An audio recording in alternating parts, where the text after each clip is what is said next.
The global average expansion of 5.4% is largely driven by the highest growth forecast for the United States in more than 50 years at 6.2% this year, and China's expansion, expected in the 8.2% range for 2021. The global outlook that we have, this is largely underpinned by higher than expected growth performance of the United States and China. The two largest economies, they are doing much better than the rest of the world. I think that is quite a positive sign, but it's not exactly where we can be very complacent about the global economic outlook because other economies are not doing as well. A reference to vaccine inequity between countries and regions that the UN believes is posing significant risk to an already uneven and fragile global recovery, particularly in developing regions struggling to meet vaccine needs on the ground. The weak spots we see India, Brazil, South Africa, and many other developing countries we expect them to grow, but the growth rate will still not be sufficient to catch up and to offset the losses that they had in 2020. One point that I would like to highlight here is that in the past, the average growth rate of the developing countries would be higher than the global average. But now we'd see the average growth rate of the developing countries, the many developing regions, would be lower than the global average. And that's concerning because we would expect the countries with low economic base to grow faster, but that is not happening given the effect of the pandemic and ongoing pandemic for many countries and regions. Africa's largest economies continue to underperform, with Nigeria expected to reach just 1.8% growth and South Africa 2.8% in 2021, as both countries struggle to meet vaccine demands. The recovery that we are talking about right now is both very uneven and also very uncertain. And we should not be very complacent about the aggregate numbers, which I mentioned early on, about 5.4% global growth, which is in normal times would be considered a very high growth rate. But at this time of after the crisis, it is barely offsetting the losses that we had last year. The report raising concerns that despite increased levels of liquidity to shore up economies suffering through a pandemic, investment has not increased sufficiently, with risks on the downside looming large. We saw massive injection of liquidity, which was, of course, much needed to avoid a complete meltdown of the global economy. But that has not led to massive increase in investment. Liquidity has mostly went to asset price bubbles worldwide. We see the stock markets basically, massive surges in stock prices globally, and that is creating some kind of financial stability risk worldwide. And we have to be vigilant about that risk, as that can also derail the recovery efforts going forward. The pandemic pushing an estimated 114 million people into extreme poverty, the majority women and girls, with a report urging targeting policies and support measures to address the disproportionate impacts on this demographic. Sherwin Bryceby's SABC News, New York. All right, to discuss, we're joined by Director of Econometrics, Azar Jamin, economist, of course, as well. Thank you, as always, Azar, for joining us. Isn't this so sad? So this report basically saying that we're going to be left behind economically because we're just not vaccinating fast enough. Absolutely. This has been a growing potential problem for the world economy post the development of vaccines, this concept of vaccine nationalism. It arises both from the fact that the countries producing the vaccines are only too keen to vaccinate their own populations and look after themselves first and foremost. And secondly, because African countries and developing countries generally have had less access to easy finance than developed economies.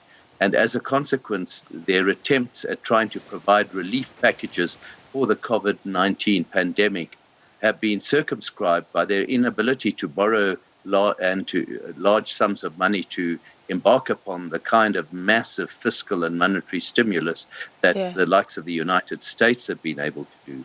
And as a consequence, they are getting left behind.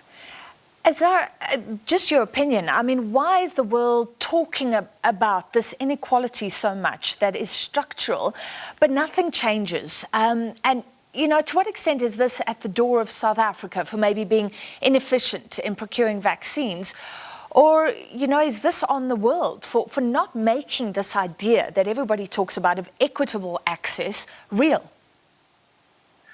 South Africa would very much like to be able to manufacture the vaccines and has the capability of doing so.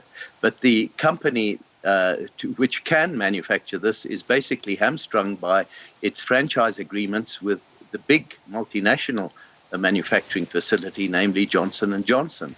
And so, you know, that is the nature of the world's capitalistic society.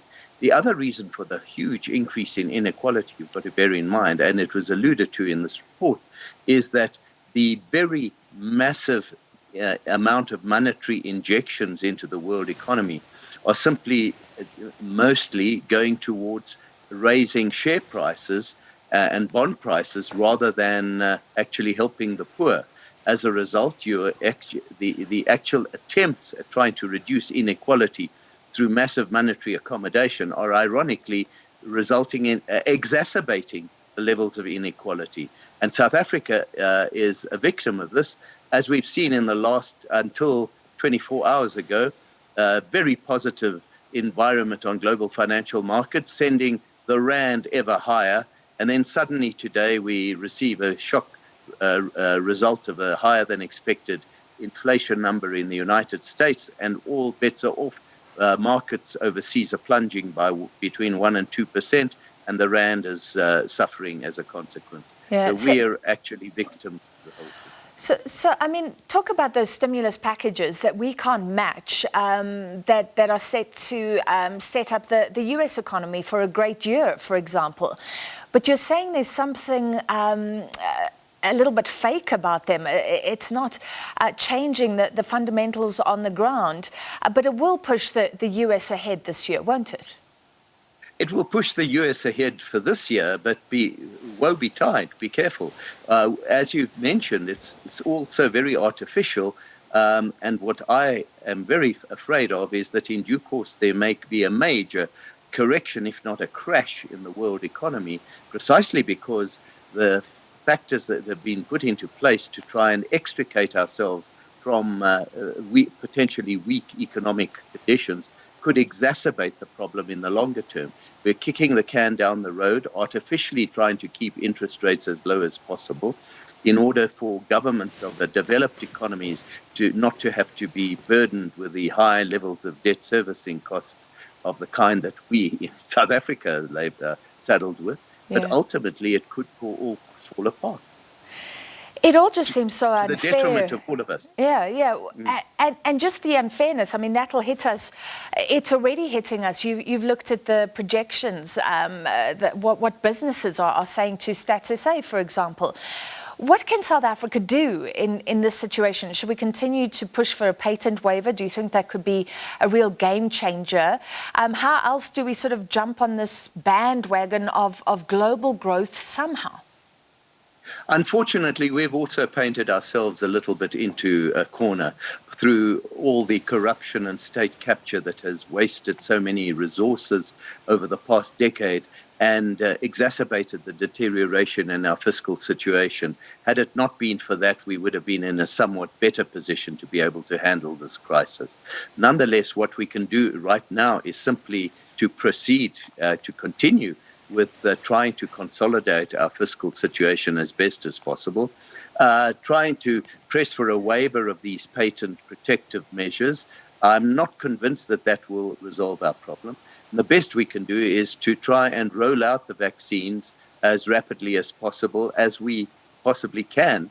But there are some major challenges. You know, at the moment, we are sitting with a situation where we have distributed just vaccines to just 0.7% of our population, compared with 9% worldwide and 40 and 50% in countries like the United States and the UK. And it's no wonder then that multilateral financial institutions such as the IMF and the World Bank and the UN are now projecting South Africa to have a lower growth rate than most other countries in the world. Yeah, so sad. And finally, I mean, for people who don't understand the link, why do less vaccines equal lower economic growth? I mean, you can think about it in terms of pressure on the health system, but there's also tourism, I guess people going to work, etc. Well, that is part of the problem. It's also a big question, and it's going to become a source of huge acrimony, I think, in the world over the coming year, is the crowd, the one lot that want everyone to be vaccinated and the other lot that is resisting being vaccinated for fear of longer-term negative effects on people's bodies. And you're going to have the one group enforcing conditions on all sorts of things, whether it's travel bans or admission to hospitals or whatever.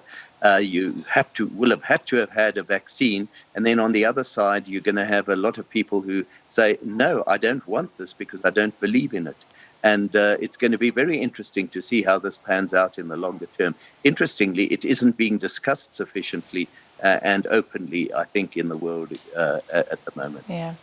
All right, thank you for your analysis, as always, Director of Econometrics, Azar Jamin.